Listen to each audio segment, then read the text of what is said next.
We're going to talk about the common agricultural policy, the key priorities of the Lithuanian presidency. Taip, tai norėčiau trumpai pristatyti Lietuvos pirmininkavimo pagrindinius prioritetus.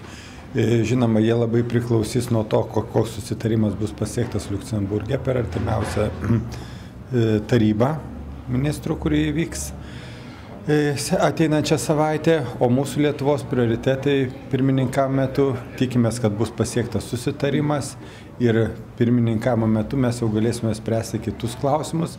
Vienas iš svarbesnių žemės ūkio politikos srityje tai bus pereinamo laikotarpio reglamentas, kuris turi įsigalioti 2014 metais sausio 1 dieną, todėl būsime labai apriboti laike ir be abejo tikimės, kad mes jį pasiseks pasiekti susitarimo atitinkamai ir kad jis pradėtų veikti laike.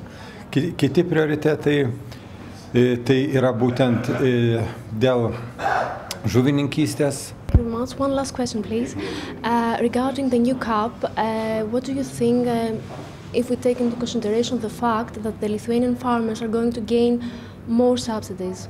Aš norėčiau pabrėžti, kad gaus šiek tiek didesnės išmokas, tačiau jos bus ženkliai mažesnės negu gaunamos kitų šalių ir bus toli nuo ES šalių vidurkio. Tai negalima sakyti, kad labai pakils tos išmokos, tačiau žinoma, geriau šiek tiek gauti daugiau negu mažiau, bet kaip dar kartą noriu pabrėžti, kad šios išmokos ir naujajame mokestinėme periode Lietuvoje bus gerokai mažesnės negu kitose šalise.